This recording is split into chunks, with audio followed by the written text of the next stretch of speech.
The actor Joss Ackland has made his home in Clovelly in North Devon. As soon as he arrived in the picturesque fishing village, he fell in love with it and felt a real sense of belonging, which went far deeper than he could ever have imagined at the time.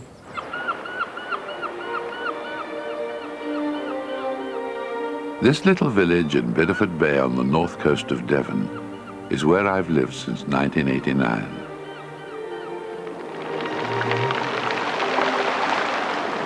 "10 years ago, I'd never heard of it, and I certainly didn't realize how beautiful it was. And in coming to live here, somehow I was returning to roots I didn't know I had. It all began when my wife and I saw a picture of a large white house for sale way over on the other side of the country. We drove through rain and snow, took one look, and agreed to buy it on the spot. We didn't even know it was by the sea and just above a village. Once there, I started to sort out some of the things we'd brought with us. One day, I found this box of letters. They're written by my brother to my mother in 1941. I opened the box, I took out the first letter, and it read, "Dear Mother, here I am, sitting in the lovely village of Clovelly." Quite unknown to me, my brother had been sent here as a young officer to train the Home Guard. Later, I learned my sister came here for her honeymoon. I didn't even know that either. I was to find out more. Gradually, I got the feeling that something had drawn me back to my roots. These lanes had been walked by Acklands before. What's more, they're not just any old lanes. What I didn't realize was that I'd come to live in perhaps the loveliest village in the world. Every year, thousands flock here and are enchanted by it. Between us at the top and the sea at the bottom, there's this remarkable community.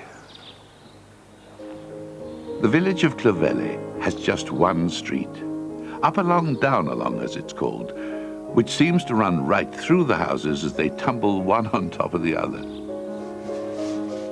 Nearly 200 people live and work in the village, which has been owned by 3 successive families since the 14th century. This rather feudal arrangement has had some very happy consequences. There are no holiday homes or weekend cottages, so the place has remained a real community. Clovelly is not the easiest place to get around. Until a few years ago, donkeys were the best way of getting fish up the steep main street to the fish carts at the top of the village. They also carried lime, coal, mail, refuse, beer, milk, anything in fact. Now they are protected, and their loads are lighter. To the great relief of visitors, they carry luggage down to the village's 2 hotels. So how do Clovellians carry their shopping and make their deliveries? Like this. Everybody has at least one sledge. These days usually made out of converted baker's delivery trays. This must be the fittest postman in the West Country.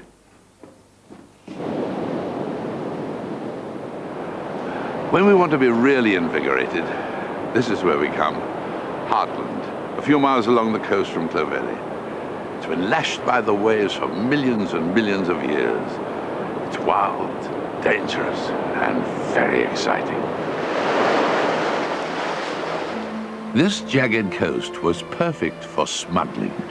Since coming here, I've discovered that one of the Acklands was the wife of a smuggler here in the last century. Wrecking, too, was a grim feature of life at that time. Ships would be lured onto the rocks and their cargo plundered from the wreckage. In a place like this, it's hardly surprising that the stories can get as wild as the coast itself. Over 250 years ago, a certain John Gregg and his loving family, it said, lived in one of these caves. For 20 years, they murdered and robbed over 1,000 people. They would cut their throats, drag them back to the caves, cut them into quarters, pickle them, and then proceed to eat them.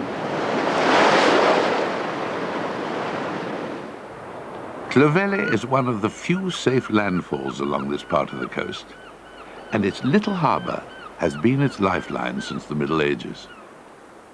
In the 19th century, A splendid trawler fleet had its home here, and herring, cod, whiting, plaice and mackerel provided a living for much of the village.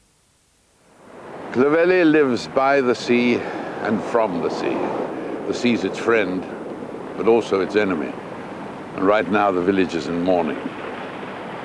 Recently, a Clovelly boat like one of these was caught in a sudden storm.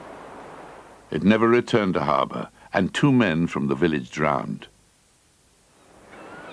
The effect has been devastating on such a small and close community. There's a poem by Charles Kingsley, who lived in Clovelly, which is as true today as when he wrote it in 1821 about a fishing disaster in Bideford Bay. 3 fishers went sailing out into the west as the sun went down. Each thought of the woman who loved him the best, and children stood watching them out of the town. For men must work, and women must weep, and there's little to earn and many to keep, and the harbour bar bemoaning.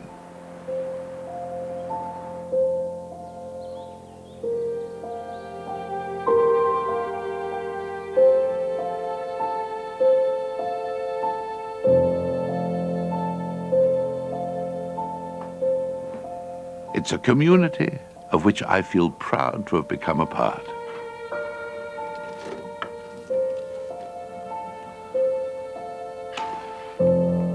I don't believe it's coincidence that draws a person back to where their ancestors lived.